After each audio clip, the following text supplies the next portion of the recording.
హల్లెలూయా. సమస్త మహిమ ఘనత ప్రభావం దేవునికి చెల్లును గాక. ఆమేన్. మన మధ్యన ఉన్నటువంటి స్థానిక దైవజనులు సీఎం రాజు గారికి ఈ కార్యక్రమాన్ని చాలా బహిరంగంగా ఘనముగా ఏర్పాటు చేసినటువంటి ఇమానుయేలు వారి తల్లిదండ్రులకు, సభాధ్యక్షులుగా ఉన్నటువంటి దైవజనులకు, వేదికను అలంకరించినటువంటి దైవ సేవకులకు, వచ్చినటువంటి బంధువులకు, మిత్రులకు, స్నేహితులకు, అలాగే సంఘస్థులకు, చక్కని సంగీతాన్ని అందిస్తున్నటువంటి ఆర్కెస్ట్రా వారికి, ఎందుకంటే నేను కూడా ఒక ఆర్టిస్ట్నే కాబట్టి చక్కని వీడియో తీస్తూ మమ్మల్ని అందరినీ ఒక చిన్న క్యాసెట్లో అందిస్తున్నటువంటి వీడియోగ్రాఫర్ గారికి, ప్రతి ఒక్కరు కూడా ప్రభునామం పేరటి వందనాలండి. చాలా సంతోషం. గత 3 సంవత్సరాలుగా రాలేకపోయాం. ఇది 4వ సంవత్సరం. రావడానికి దేవుడు కృపనిచ్చాడు, అవకాశం ఇచ్చాడు. ఇది 3వ సంవత్సరం. గత 2 సంవత్సరాలు రాలేకపోయాం. ఇది 3వ సంవత్సరం. రావడానికి దేవుడు కృపనిచ్చాడు. హల్లెలూయా. ఎందుకంటే మా కార్యక్రమాల్లో మేము మునిగి ఉండటం వల్ల అవకాశం కుదరలా. ఈరోజు మాత్రం అవకాశం ఖాళీ చేసుకొని ఈ యొక్క కార్యక్రమంలో పాల్పంపులు పొందడానికి దేవుడు కృపనిచ్చాడు. బిడ్డను ఆశీర్వదించడానికి దేవుడు కృపనిచ్చాడు. నిజమేందాడు దైవసేవకులు చెప్తూ ఇప్పుడు చెప్పే మాటలేమీ ఆడికి తెలియవు. ఏమంటే వాక్య రూపేణ ఏమన్నా అతనికి తెలియపరచాలన్నా బాలుడు గనక, జ్ఞానం అంతా ఎరిగి ఉండడు గనక ఏమి చెప్పినా ఆ చిన్న బాలుడు అర్థం చేసుకోలేడు. మరి ఎవరికి చెప్పాలి వాక్యం? పైకి అనుకోండి. ఎవరికి చెప్పాలి వాక్యం? ఎవరికి రావాలి? తల్లిదండ్రులకు ఇవ్వాలి వాక్యం. కీర్తన గ్రంథం 127 కీర్తన 4వ వచనంలో రాయబడినటువంటి మాట ఏంటంటే, యవన కాలమందు పుట్టినటువంటి బిడ్డలు బలవంతుని చేతిలో బాణముల వంటి వారు, చెప్పండి, వాటితో తన అమ్ముల పొదిని నింపుకునేవాడు ధన్యుడు. ఇప్పుడు అమ్ముల పొదితో అంటే బాణముతో గురి చూచి ఆ గురిని ఛేదించిన తర్వాత ఆ గురిని ఛేదించే గొప్పతనం బాణానిదా, బాణం వేసినటువంటి వాడిదా? బాణం వేసినటువంటి వాడిదే. బాణం ఎవరంటే ఇమానుయేలు. బాణం వేసేవాడు ఎవడు? తల్లిదండ్రులు. దేవునికి స్తోత్రం. వాళ్ళు ఎలా ఉండాలంటే బలవంతులై ఉండాలి. ఎలా ఉండాలి అంటే రోజు 3 పూట్ల భోజనం చేయాలి. ఎస్, బాణం వేసేవాడు మాత్రం బలవంతుడై ఉండాలి. ఈ బాణాన్ని వదిలేవాడు మాత్రం ఆత్మీయతలో బలముగా ఉండాలి. హల్లెలూయా. ఆత్మీయతలో బలముగా ఉండాలి. ఎందుకంటే ఆ బాణాన్ని ఎటువైపు గురి చూసి కొట్టినా అది ఆ గురిని ఛేదించాలి. దేవునికి స్తోత్రం. డాక్టర్ చేయాలని అనుకుంటే డాక్టర్ చేయొచ్చు, ఇంజనీరింగ్ చేయాలనుకుంటే ఇంజనీరింగ్ చేయొచ్చు. అంటే వాళ్ళ గురి అది. దేవునికి స్తోత్రం.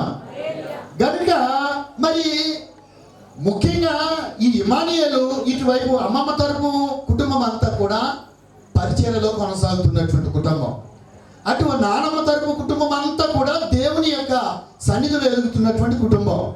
ఇప్పుడు ఆ బిడ్డను ఏ విధంగా పెంచాలని ఆశపడతారు? చెప్పండి అమ్మా. మీ పిల్లల్ని ఏ విధంగా చేయాలనుకుంటారంటే నానా రకాలుగా, అంటే స్తోమత లేకపోయినా రిక్షా తొక్కే వ్యక్తి అయినా సరే కోరుకునేది ఏంటంటే నా కుమారుని ఇంజనీర్ చేయాలి, లేకపోతే కలెక్టర్ చేయాలి, ఇదివరకు మాటలు, లేకపోతే డాక్టర్ చేయాలి. ఈ విధమైనటువంటి ఆలోచన కలిగి రెక్కలు మొక్కలు చేసుకునైనా సరే అద్భుతమైనటువంటి భవిష్యత్తును కుమారులకు అనుగ్రహింపజేస్తారు బిడ్డలు, ఆ తల్లిదండ్రులు. మొన్న ఆటో నడిపే ఆయన యొక్క కూతురు ఎందులో ఇదండి మంచి ర్యాంక్ వచ్చింది, సివిల్స్లో ఫస్ట్ ర్యాంక్ వచ్చిందండి స్టేట్లో. అద్భుతమైనటువంటి ప్రగతి సాధించింది. ఎందుకంటే తన కుమార్తెను ఆ బాణాన్ని ఎటు వదలాలో అటు వదిలేరు వారు. హల్లెలూయా. కనుక తల్లిదండ్రులుగా, అంటే ఇప్పుడు చెప్పేది ఇమానుయేలు తల్లిదండ్రులుగానే కాదు, బిడ్డలు ఉన్నటువంటి తల్లిదండ్రులు కూడా గమనించాల్సింది ఏంటంటే వాడు ఎలా ఎదుగుతాడులే, దేవుని చిత్తం ఆ బిడ్డ మీద ఎలా ఉంటే అలా ఉంటుందో కాదు. ప్రతిదినం నువ్వు ప్రార్థన చేయి. దేవునికి స్తోత్రం. ప్రతిదినం ఆ బిడ్డ కోసం కన్నీరు కాచు. ప్రతిదినం ఆ బిడ్డ కోసం వివేచించు. అద్భుతమైనటువంటి భవిష్యత్తు ఆ కుమారులో నువ్వు చూడగలుగుతావు, నీ కుమార్తెలో నువ్వు చూడగలుగుతావు. నాకు 3 కుమార్తెలు. అంటే యవన కాలమందు పుట్టిన కుమారులు అని రాయబడ్డది తప్ప కుమార్తెలు అని రాయబడలేదు కదా. మా కుమార్తెలను ఎలాగైనా పెంచుకోవచ్చు కదా అని అనుకోవచ్చు. అది పిల్లల కోసం రాయబడినటువంటి మాట. కనుక నీ బిడ్డల్ని ఎలా పెంచాలనుకుంటున్నావో దేవునిలో కనిపెట్టి ప్రార్థన చేసి వారిని ఆ విధంగా పెంచు. అద్భుతమైనటువంటి భవిష్యత్తు వారి జీవితంలో నువ్వు అందించగలుగుతావు. ఈ సమయంలో అనుకోవచ్చు, నా కుమారుడు పుట్టినరోజుకి ఎంత ఖర్చు పెట్టాను, అంత ఖర్చు పెట్టాను, ఇంతలా ఆర్భాటంగా చేశాను అనుకోవచ్చు. కానీ వారి భవిష్యత్తుని ఏ విధంగా నువ్వు తీర్చిదిద్దుతున్నావో ఒక్కసారి ఆలోచించుకోగలగాలి. హల్లెలూయా, హల్లెలూయా. నిజమేనండి, పిల్లలు త్యాగాలు చేస్తారు బిడ్డల కోసం. గొప్ప గొప్ప త్యాగాలు చేస్తారు, మహా గొప్ప త్యాగాలు చేస్తారు. ప్రాణాలు ఇవ్వటానికైనా వెనకాడరు, కానీ భవిష్యత్తు ఇవ్వటానికి మాత్రం వెనకం చేస్తున్నాం.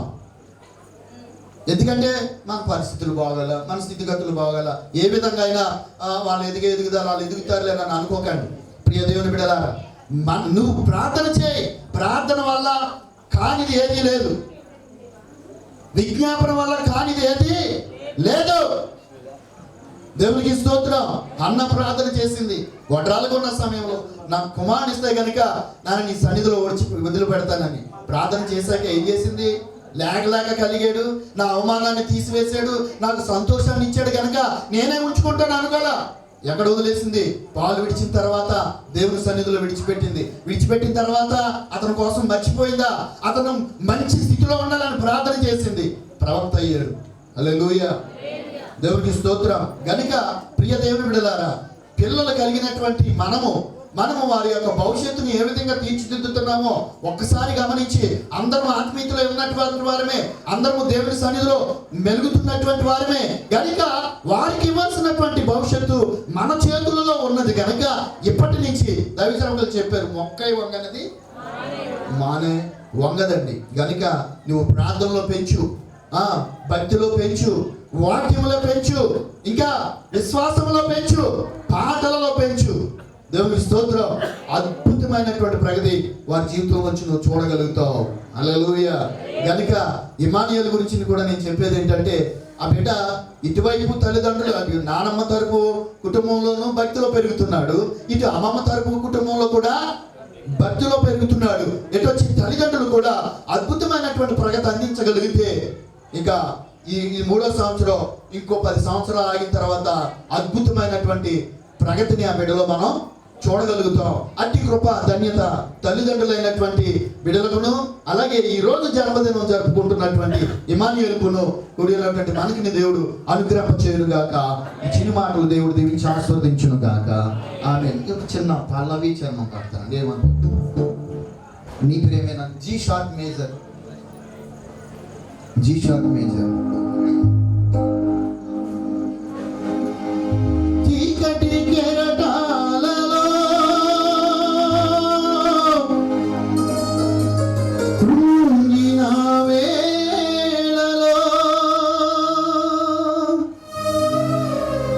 ఉదయించిను నీ కృపణ ఎదలో, చెదరిన మనసే నూతనమాయన మనుగడయే మరుమలు తిరిగేనా, మనుగడయే మరుమలు తిరిగేనా.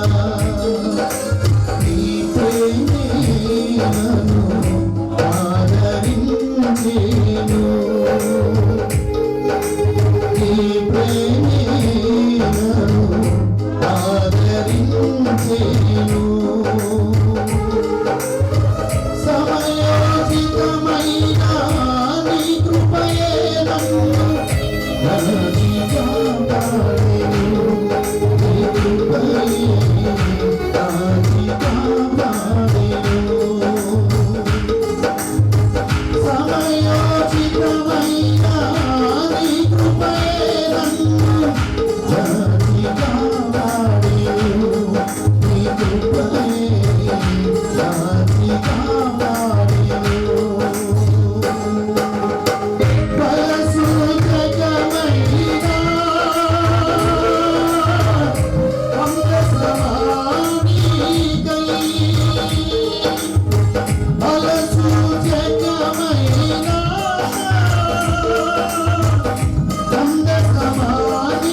ప్రతి